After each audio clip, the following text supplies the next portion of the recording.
Bow with us in prayer. Dear Heavenly Father, as we come together as representatives in our community today, do so, give us wisdom to serve with a servant's heart.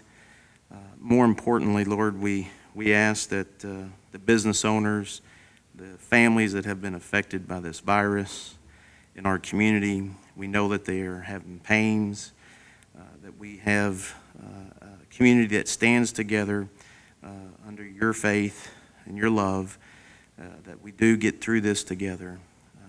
Today, as we discuss issues that affect this county, that we do so with the wisdom to make the best decisions that we can. In your name and your love, amen. Amen. Amen.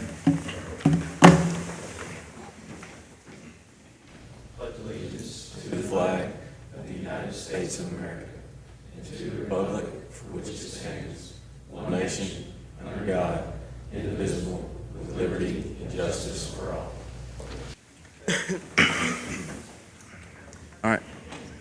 We'll go ahead and call Morris County Fiscal Court to order May 19, 2020.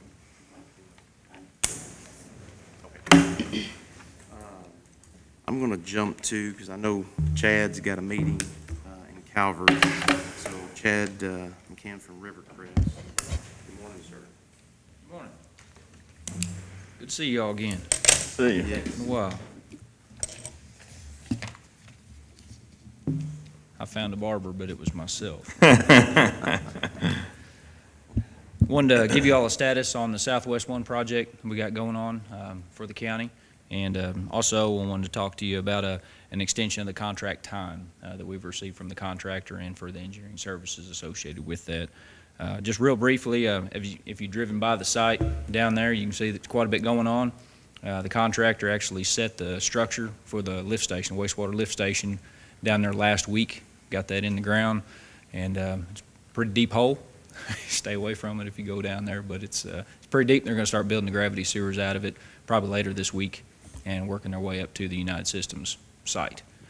The rest of the lines are in. The pressurized lines, the water main and the force main, have been installed and tested, so they're sitting there waiting just to be put into service once the lift station and everything is online. You can see the new building there at the water tank site as you drive south of town. The building's been completed, and the booster pump station is sitting in there right now.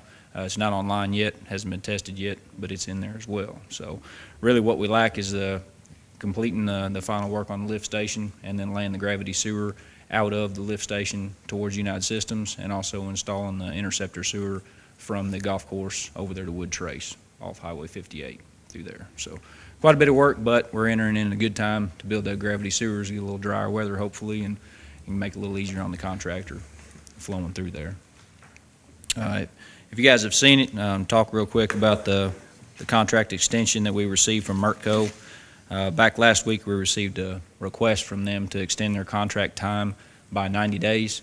So basically moving the end of construction date on their contract from June the 5th to the first week there in September.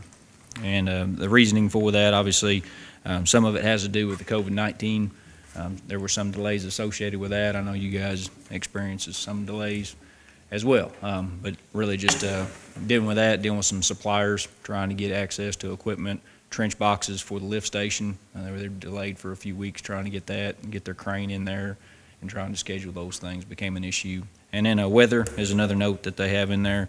I saw on the news this morning where I think this is the third most rain days we've had on record this year. So just dealing with that and some of the conditions has slowed progress, but they've been working. I will give them credit for that. You know, even during this slowdown time, their building contractor stayed on site, got that building completed down there at the tank site, and they did what they could, staffing the project every week and keeping themselves active throughout the course of that project there. So as far as the time extension for Mertco, it would be our opinion, our recommendation to extend the contract. I think it's justifiable based on the conditions that they've experienced there through the job since it began in December. Associated with that, I'd just like to request an extension to our engineering services contract for the Fiscal Court on the project. If you've seen a copy of the letter, they've asked, the contractors asked for a 3-month extension. What we're anticipating by the end of this month, we're going to be about 75% of our allocated amounts for construction engineering and inspection. So while they've been on site weekly, we've tried to conserve our hours as much as we can. We've had some other work going on here in Benton, so we've kind of shared our inspectors' time, bouncing back and forth between the projects to try to conserve time on your project because we knew it was going to extend over, and we anticipated that going into it. So the fee adjustment that we've put together based on that, we've given credit for that amount that we have remaining in our contract for that 25%, and adding to it, it comes to a total of $20,900. But basically, that for that 3-month extension, there's almost 2 months that we were able to hold back. So it's a 3-month extension, but the services account for just over about a month's worth of expenses based on the amounts we were able to conserve throughout the timeline of the project. If that doesn't make sense, I can try and say that a different way. Anybody got any questions for Chad?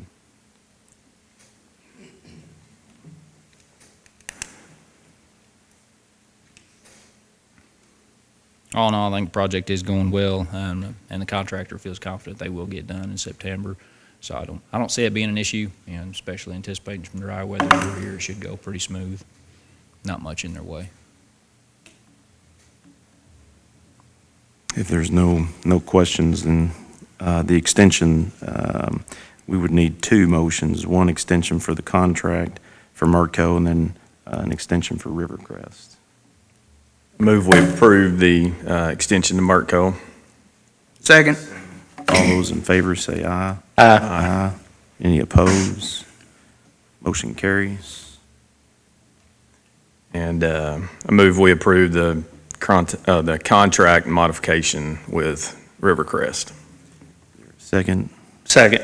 All those in favor say aye. Aye. Any opposed? Motion carries. Thank you, sir. All right. Thank you all very much. Thanks, Chad. Good day. All right, we'll go back to old business. Approve the minutes May 5th meeting. So move. Second. All those in favor say aye. Aye. Any opposed? Motion carries. Item B, lease agreement, 107 B Street. You want to talk about that, Brad? This is, we talked to Michael Gordon, our coroner, and he negotiated with Mr. Seaford to continue to lease the building that he's currently in for $600 a month.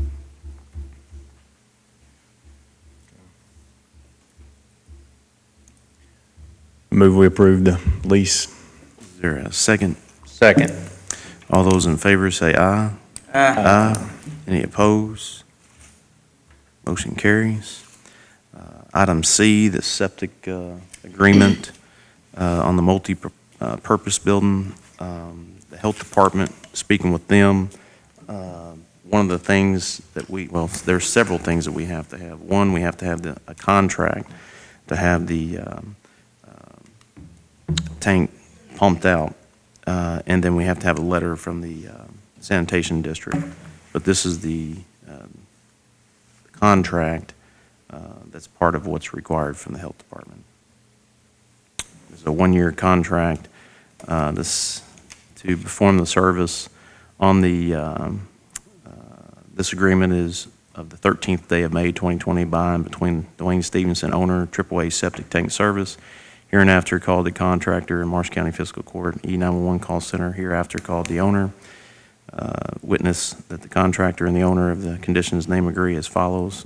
Scope of work performed. AAA Septic will pump the septic tank not to exceed 2,000 gallons located at Highway 68 West Draftonville on a 24-hour notice call in for $200. The price will be in effect for 1 year from the 13th of May until 13th of May 2021. Our service can be terminated anytime with a 30-day notice. Any weekend or holiday pumping will be priced according to our normal pricing for this area. Contract price.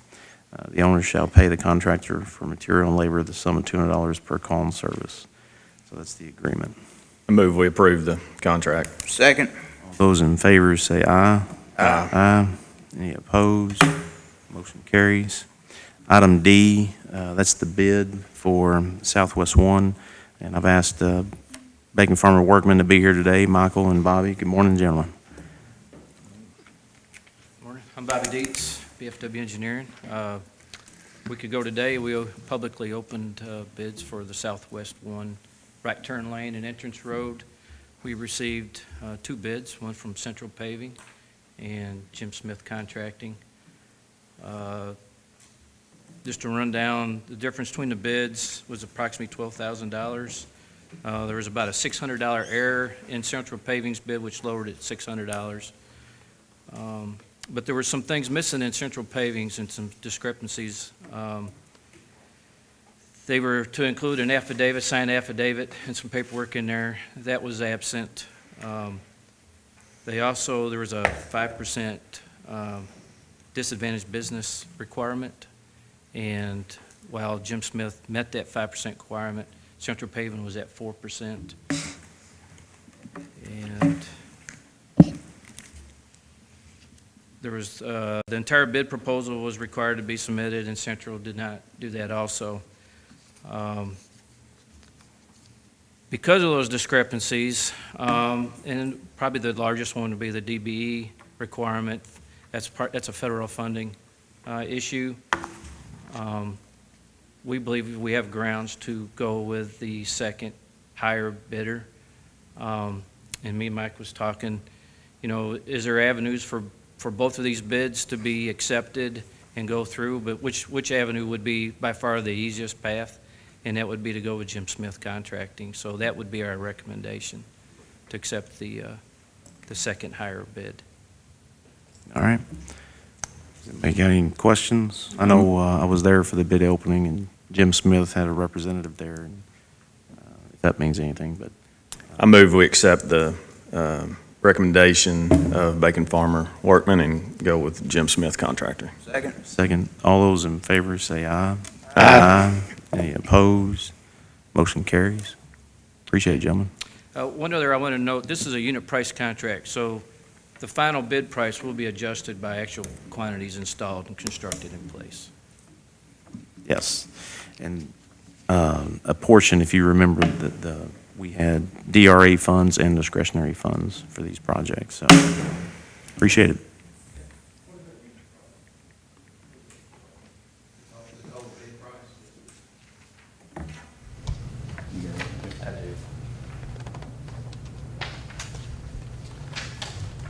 $680,112.72. Correct. $9,000 below what you guys had be, so that's good. Yeah. I was going to point that out, it was under our engineer's estimate too. Yeah. Yeah. The high Yes. bid was under our engineer's estimate, so that was comforting. Yep. How often does that happen? These days, it's less and less often. Yeah. Good to see. All right. Is this the resolution? Okay. Thank you, gentlemen. We'll move on to item Thanks. E. This resolution, we had this on the agenda last court meeting, but I wanted to find out more information on this. And this is a directive that's coming from Kentucky Transportation Cabinet to the PAD.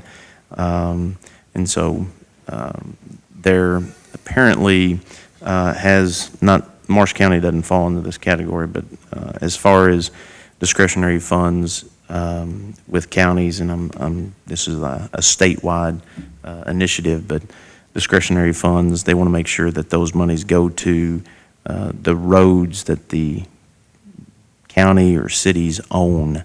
So this is just an Appendix A for a resolution showing the roads that are in the county. So this is a KYTC's initiative through the PAD. There's no questions. I'll just read this resolution. Whereas the Marsh County Fiscal Court agrees the following roads on the attached Appendix A are part of the county road system, whereas the Marsh County Fiscal Court maintains these roads. Now therefore be it resolved that the Marsh County Fiscal Court agrees the listed roads are part of the county road system. I think Wendy wants to read out all those names. Yeah. I'll let you go. One We'll be last here time, for come on. days. So if there's no, and they have a deadline too. They've been directed by the state to work with the counties in the purchase area, our ad district, and we're one of the first counties out the gate. So they've got to get certain documents submitted to KYTC. So if there's There's not any discussion. We just need a motion to approve the resolution. We approve the resolution. Is there a second? Second. All those in favor say aye. Aye. Any opposed? Motion carries. Item F. We knew that we got correspondence, the judge executives got correspondence from KYTC we were waiting on, so we finally got the county road aid agreement. Obviously, during the COVID, less traffic across the state, the gas tax, there's been a reduction in dollars. So this is a new contract. You'll see that we already went through this several weeks or months ago, and it's about a little over $100,000, $140,000 difference. I can't. So, Yeah. So this contract agreement is $1,179,598.61. But let me see. I got to read this whole thing. You can just summarize it. Okay. It's the same thing it's always been. Yeah. So the with the reduction in revenue with the gas tax, this is a new agreement. It's a little over $100,000 less than the first agreement that we signed when Michael Oliver was here. So this county road aid cooperative agreement is for $1,179,598.61. Contract just sets out what it can be used for, what it can't be used for. Routine stuff. Yeah, we do this every year, so. I move we approve it. Second, Second. all those in favor say aye. Aye. Aye. Any opposed? Motion passes. Item G, interlocal agreement, Marshall County Fiscal Court and the Hospital. You should have this. We asked, the court asked my office to put a contract together, and Jason and Brad put this together. So we can send this to the hospital board for their review. And, y'all had the opportunity to look over this. Is there any questions? Yeah, I guess under section 5, I know you had mentioned this that particular day, but I guess my thought is you either have I don't understand why you would have a fixed and then something that could be variable as well. To me, it feels like you should just have either fixed or variable, because if we do it like we had been doing it where it's just a straight 203, then we're both sharing whatever that risk is. We understand that if expenses are down, they may make more that year. If they are up, they may lose money. That feels like, to me, the best way to do it versus having it set and then potentially it being more money out of our budget. Now, there's also the potential on the other side, I understand that, but I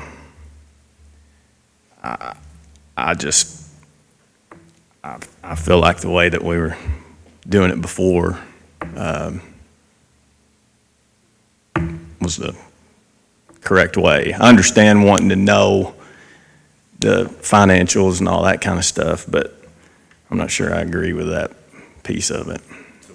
Would you consider just taking the fixed out and just working on the revenue expenses? Well, I mean, if that's what, That would make most sense to kind of the way I looked at it too. I just didn't, when we were kind of going over it, I wasn't going to change that immediately when I drafted this and sent it to Jason. We kind of went back and forth a little bit. That was a whole new section, obviously, from the agreement previously. So, I mean, it just gives both, I think, both accountability on both sides. Yeah, but I guess my question back to you then would be, how are most of these management fees handled? And so I guess that would be more of a, I mean, in the healthcare industry like Right. that, to me, I would assume that most management fees are just a straight. Or by percentage. Sometimes they do percentages of revenue they'll retain. Okay. So most of the time, if you have if you have a management service overseeing a healthcare provider, Yeah. they're not going to do that if there's not a revenue involved with that, right? They would have no reason Right. to do that. So they would say, well, we're going to retain X percent of your revenue on that. That's the way that I think would be I think that's part of the discussion. I think what we've lacked in the past is knowing those specific details.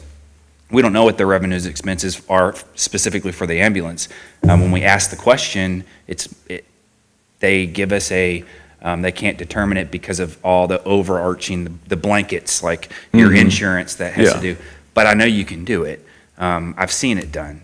So I think that's part of the discussion is maybe you remove that fixed fee, you go off the revenues expenses, and they retain a percentage of the revenues. And again, there would be no reason that they would want to continue to manage it if there wasn't a revenue.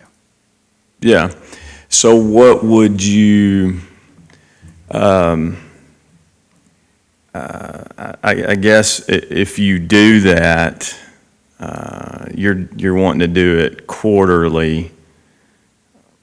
Are there any ramifications there financially, I guess?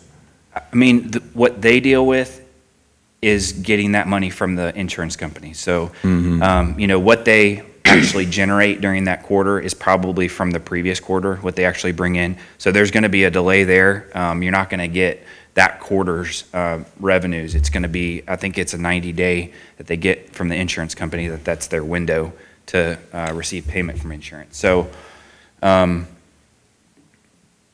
I mean, I don't know that really matters on our end. I mean, the 203 is in addition to, of course, our capital expenses. So $150,000 for ambulances plus certifications and uniforms. So, so it's a lot more than 203 is what I'm saying. I could see fuel costs being a huge factor in that too. It's good now, but $4 a gallon, not so much. Sure, which the hospital pays the fuel. Right. So, I mean, everything outside of the capital expenses, which we determine them to be, what is that? Anything over $500 with a life of 3 years, or so ambulances and the equipment that we purchase that we put in the ambulances. So that's part of our expenses as well. So it's an interesting agreement, I think. I don't know that I see this anywhere else, or and other communities I know will contract with ambulance providers. So, and I know there was something being pushed in the state with the certificate of need kind of being done away with. The county owns the certificate of need. I don't really know, I haven't really talked to you about this, but I don't even know why we do. We're not a healthcare provider. We own the ambulance service. We own the CON, but we're not a healthcare provider. So it really doesn't, it's an interesting makeup on, and people say, well, you don't want to get rid of your CON. Well, we're not why?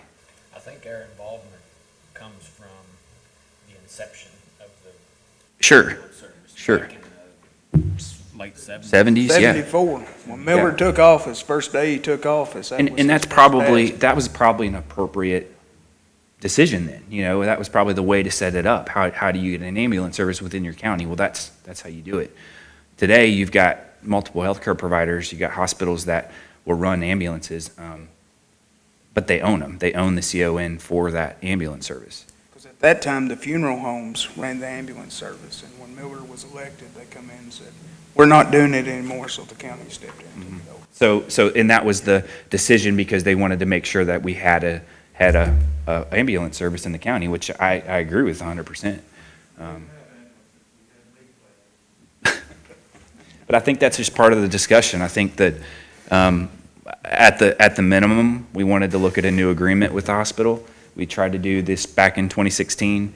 We tried to put out a bid for RFPs. an RFP for people to come in. We had ambulance providers that were interested in taking the management of it.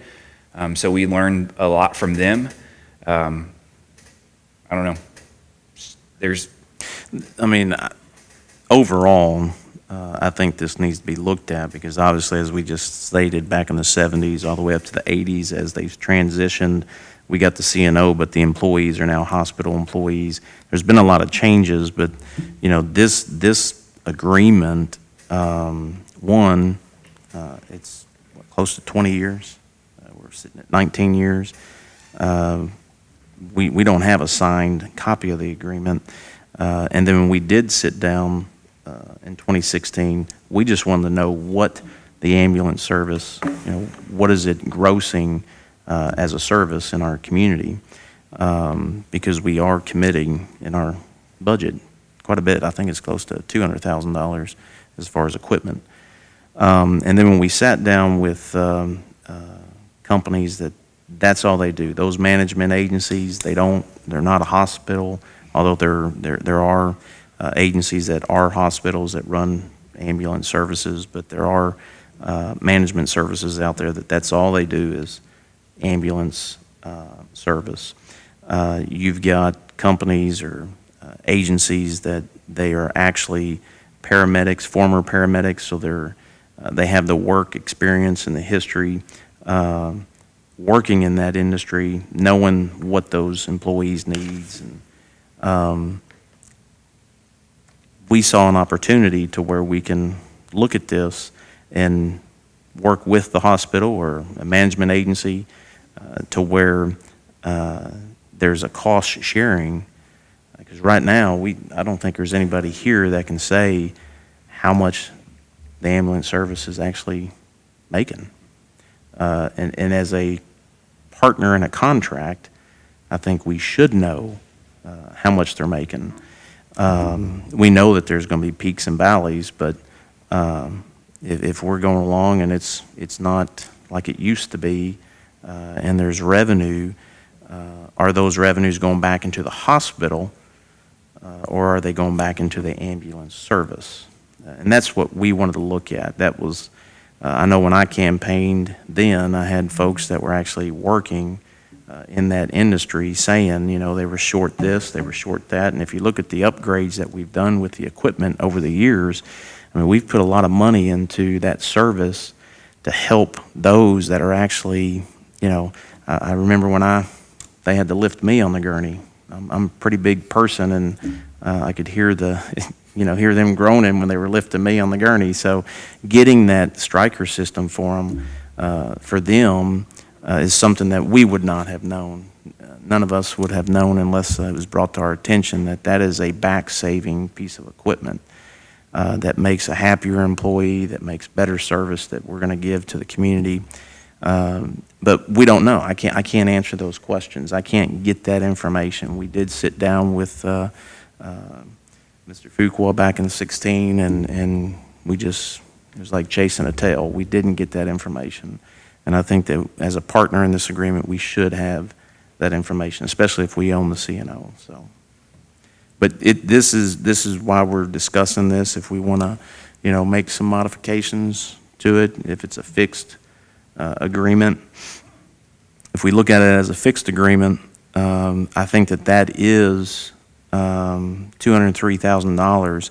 I think that there are agencies out there that will be competitive with that agreement. If we look at the actual, revenue that is brought in, to put it back in, recycling it back into the ambulance service, you can look at better training, funding for training, equipment, even pay. When we are competitive, especially in this region, and I don't know if they're having, attrition rates, like some services, they may have them coming in. I know in this region, they know where to go. The employees, they discuss that stuff. Where is the best place to work in that field? If you're a paramedic, if you're an EMT, is the training there? I mean, the Fiscal Court, we've been doing that. Sitting down with Brian, and hearing his concerns, we put funding in place for training to get our people better trained. But this gives us an opportunity to lay it all out on the table and see what actually is coming in and going out, and can we put that back into the ambulance service? And I think that, we don't have any justification on the 203,000. There's no, I would assume that was derived from some retention on what they make, but we don't know what that is. That was a number that was written on a document that was signed in 96, and that's all we know. I understand that. I just think it needs to be one of these two One or the options, not both.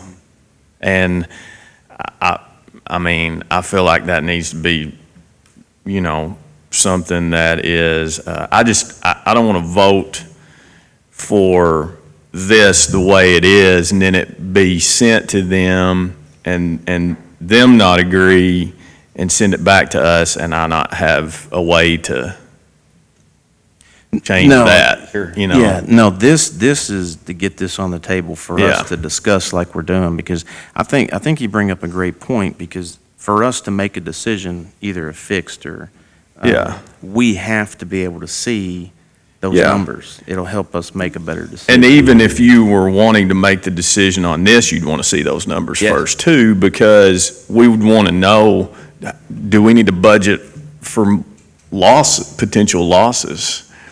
Sure. I would certainly assume, of course, their expenses are going to be, as far as fuel is going to be down, but I would assume that they haven't been out as much either, at least on I know they do a automobile lot of, accidents at the least. They do a lot of transfers, and I know But- a couple years ago we purchased something to go in the ambulance that's an automatic. What is that called? It was the very first thing we did. It was the old hand Like they'd have to manually provide oxygen. ventilator. Yeah. Yeah, it was like a digital. I forget the name of the actual piece of equipment, but what it did is it freed up the EMT to where they can hook the patient up to a digital compressor ventilator, to where they're not sitting there taking a trip to Nashville, squeezing the old. We were the last agency that had, and this is just hearing from those folks in that profession saying, trying to use something that is just outdated and there's better equipment, but Yeah. I forget the name of it. Yeah, I forget the name, but the point really financially was we were able to transfer those patients and before we couldn't, and so we could transfer them to Nashville where then we would actually be getting those insurance payments where previously we weren't. So there was one just decision that the court made to move with that would probably increase the revenue. expenses. If you want to. Yeah, but I think we could send maybe two different versions to the hospital. Why don't we do this? What I'm hearing is it sounds like in order for us to make a better decision, we need to know actually the numbers. We need to hear from the hospital. We attempted this in 2016, is to show us what, if we have the CNO, to show us what our ambulance service is bringing in and, where the expenses are going. Then we can sit down and maybe even a historical data going back, I don't know, however many years, 3 or 4 years, 5 years, to see if it's been a consistency or if it's been, ups and downs on the revenue side, but it gives us, and it would help us make a better decision, I think, in this type of a contract. That's been the same since what year? The 2006, 203, I think. Was it '03? 96 is when it was Yeah. signed, and then the one that we just had 203 written on, I don't know what date that was. We- We don't have a yeah. date or a signature on it. I'm trying to think what the original 96 amount was. It was like 175 or 173, something like that. Yeah, but I know the director then, Mark Harrison, was here, because we even reached out to him Yeah. to try to get information on it. It just, for us, we just didn't have an actual document that was signed and approved through court, so. But if that's something, That's the one thing that I wanted to bring up was just in my opinion, it should be either or instead of, or one or the other instead of fixed plus variable, but that's my, well, why don't we do this? Personal Why don't we have Brad reach out to David and get that historical data, so that we can bring that back to the court, so that we can look at it to make a better decision on a contract. Then he can put together, based off that data, the two options on a fixed or,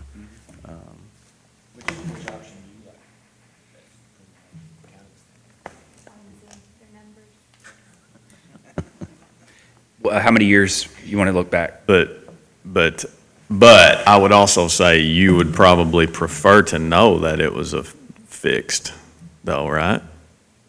I know it's hard to, But at the same time, I'd want to see their numbers before I said. yeah. Gotcha. It's always going to be easier because you can plan. Right. But at least if you have some historicals, you can go back and see, okay, this 203 makes more sense, I guess, but. Well, I think to be fair, I'm not a big gas price guy, but we obviously need to go back far enough to where 5 we can years. see one of those spike years to be able to. I remember in 14, because I was campaigning in 14, they were talking about increase in taxes, either 14 or 15 because of gas. So we could go all the way back to 14. I guess the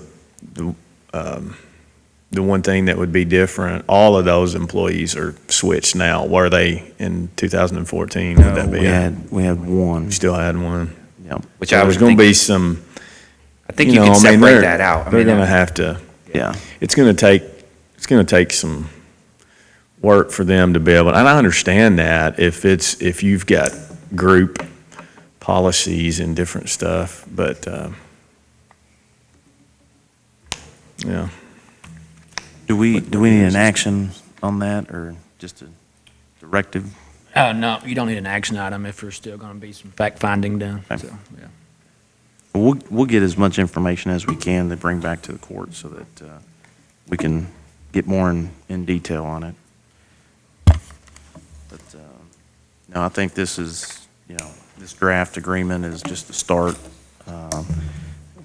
actually a continuation of 2016, what we were trying to do. All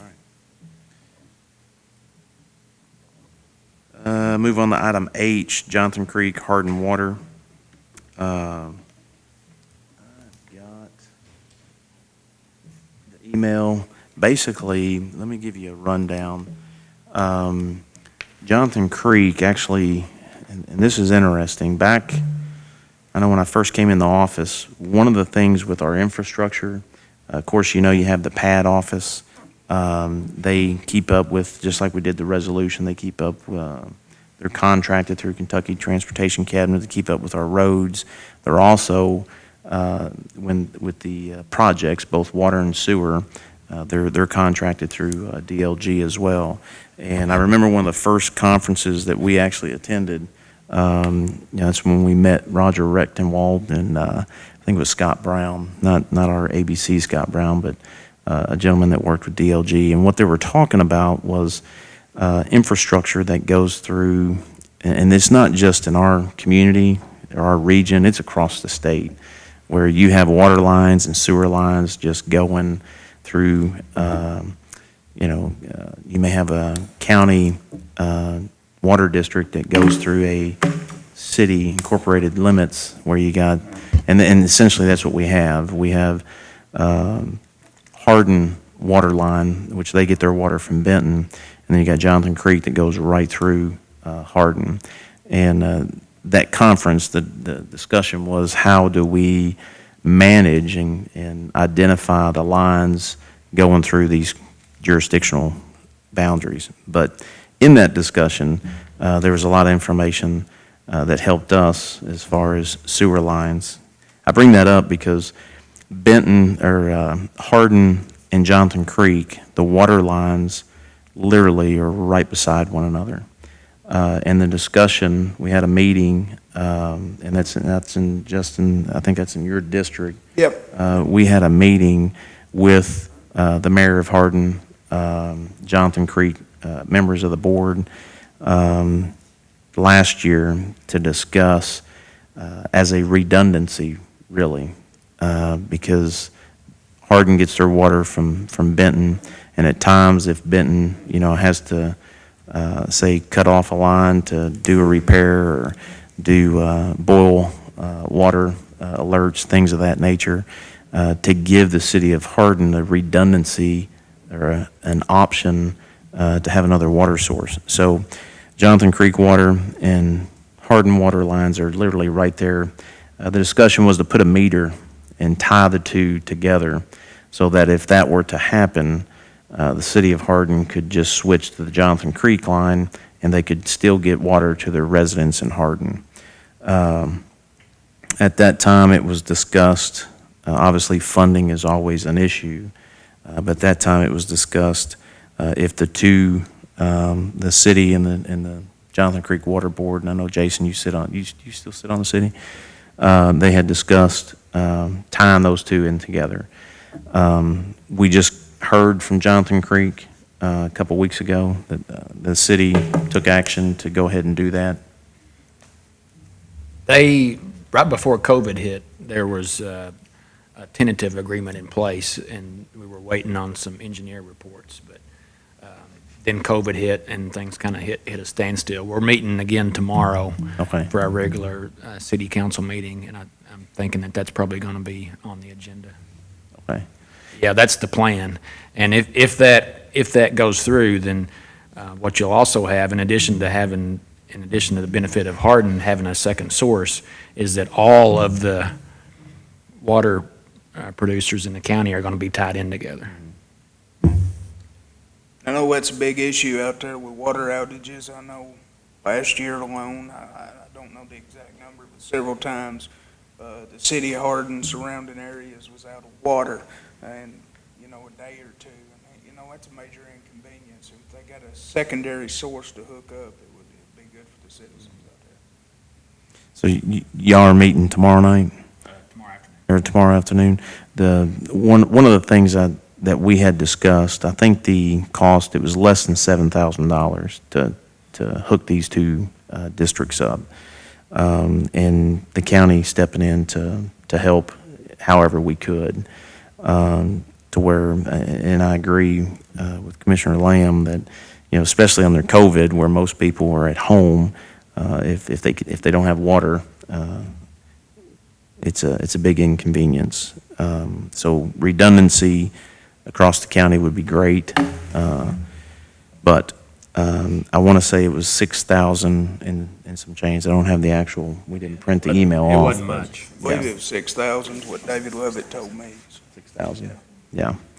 But if Hardin's City Council is going to be meeting tomorrow night or tomorrow afternoon, I don't know how the court would want to do this or discuss this, but somehow have the court participate to help that initiative, either fund it, and I would think that the court would entertain to fund it if the city were to agree to do that. But that's why I put it on the agenda, and for us to discuss that. I make a motion that we have to temporarily lift the spending freeze before we can do this. Put that in my motion, Jason. Yeah, probably, since this is Not a part of the budget. Okay. So I make a motion, we temporarily lift the spending freeze and fund the $6,000 for the hookup between Johnson Creek Water and Hardin. And that temporary is just for this action item. Okay. And we've got some investment dollars for this project. Is 6 going to do it for sure from the numbers anybody's heard? I don't know the exact number, I just remember it being, relatively cheap sounding. If we do no more than 7.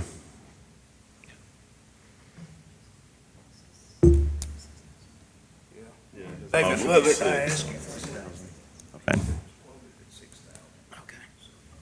Okay, 6. Yeah. Okay, so there's a motion, is there a second? And your motion had 6. 6,000, yeah. I'll second it. Second, all those in favor say aye. Aye. Any opposed? Motion carries.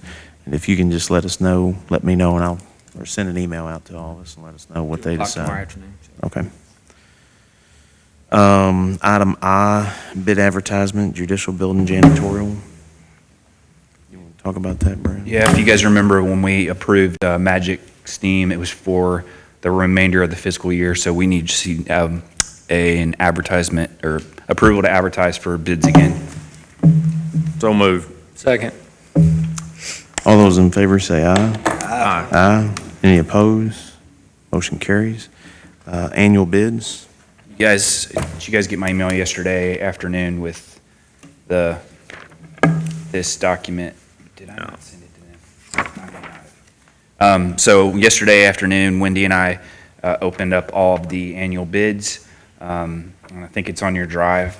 So I'll just go through and well, do I have to go through and read each one? Or do they, because that's kind of what it looks like.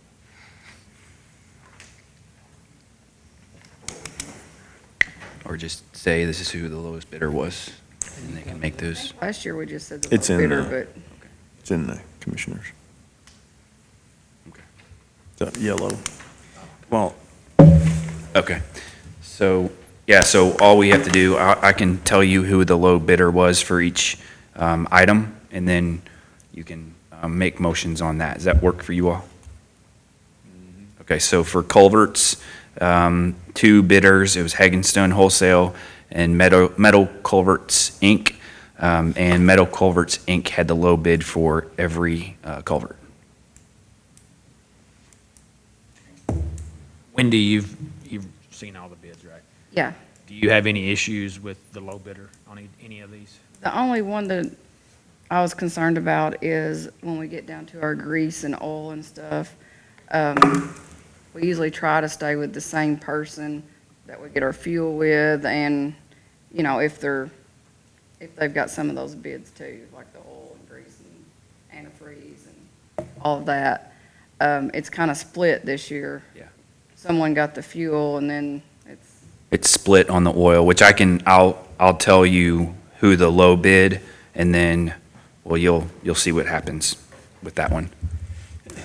that was the only one I Do you need a motion on each one of these, or? Yeah, On the culverts? yeah, just on the culverts, the Metal Culverts, Inc. was the low bidder on each culvert. Make a motion to accept Metal Culverts, Inc.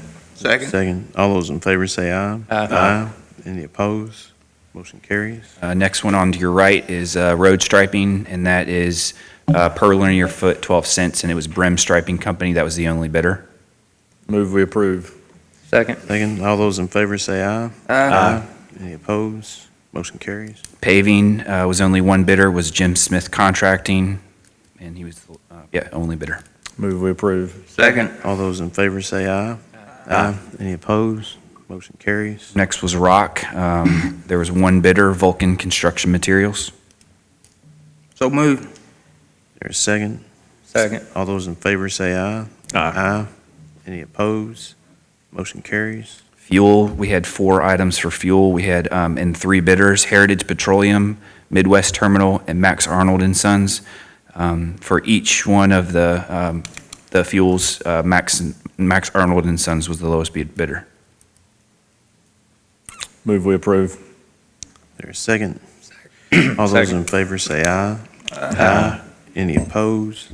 Motion carries. On the oil, you had also three bidders, Heritage Petroleum, Midwest Terminal, Max Arnold and Sons, for the 15W40 Fleet Supreme hydraulic tractor oil and GL4 gear oil and 5W30 synthetic blend.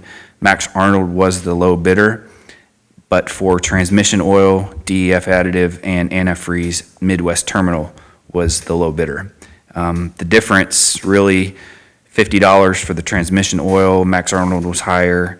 About, looks like, $160 for DEF and about $22 higher on antifreeze. But as Wendy was talking about, when you start splitting those items between two vendors, it gets a little bit clunky, so. Their cost was quite a bit less on everything else. Yeah, it kind of evens out if you look at the differences. Substantial in the tractor oil. But that doesn't tell us necessarily how much you use of each either to know. Right. But you think we would save enough with Max Arnold on those first four Fuel, I would to think take so. up for the last three? Yes. I think so. Is that an appropriate, It's more convenient to have it from the same vendors. All right. Mhm. is that good enough A justification couple of to- those are the savings is pretty substantial on the tractor oil with Max Arnold, as well as the other 15W40. I move we take Wendy's recommendation and go with Max Arnold on that. Second. Second. All those in favor say aye. Aye. Any opposed? Motion carries. And then, I know we had.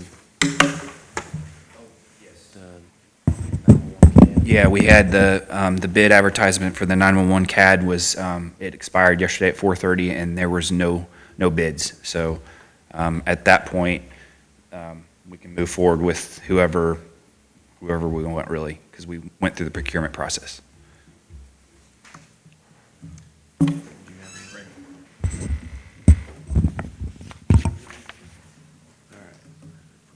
Item K, appropriations transfer. All right, you guys have this on your drive. These are just our usual appropriation transfers we do every meeting. There is a transient tax transfer of $1,650.35.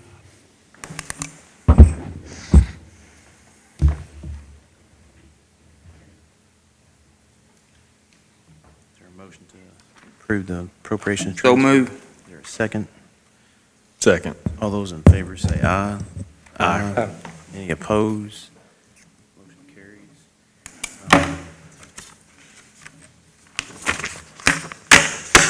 I'm going to go back just to put it on the record. I know the county road maintenance resolution, hang on a second, let me find it. That's the right one. The resolution, actually, I have a resolution to read. I know we talked about summarizing it, but let me read the resolution, and that way it'll be on the record. So this is with the County Road Aid Cooperative Resolution. Fiscal Court of Marshall County Resolution adopting and approving the execution of a County Road Aid Cooperation Program contract between Fiscal Court and the Commonwealth of Kentucky Transportation Cabinet, Department of Rural and Municipal Aid for the fiscal year beginning July 1, 2020, as provided in the Kentucky Revised Statutes, and accepting all roads and streets referred to therein as being a part of the county road system. Be it resolved by the Fiscal Court that the Fiscal Court does hereby accept all roads and streets referred to in said contract as being a part of the county road system. And the Fiscal Court does hereby ratify and adopt all statements, representations, warranties, covenants, and agreements contained in said contract, and does hereby accept said contract, and by such acceptance agrees to all the terms and conditions therein stated. And the county judge executive of the county is hereby authorized and directed to sign said contract as set forth on behalf of the Fiscal Court of Marshall County, and the county clerk of Marshall County is hereby authorized and directed to certify thereto. So it does need an action. Should we take an action on this? So move. Is there a Second. Second. All those in favor say aye. Aye. Any opposed? Motion carries. Okay. All right. Item L, payment of the bills. Motion to pay the bills. Second. All those in favor say aye. Aye. Any opposed? Motion carries. Please, that's all we have. Motion to adjourn. So move. Second. All those in favor say aye. Aye. Any opposed? Motion carries. Thank you, gentlemen.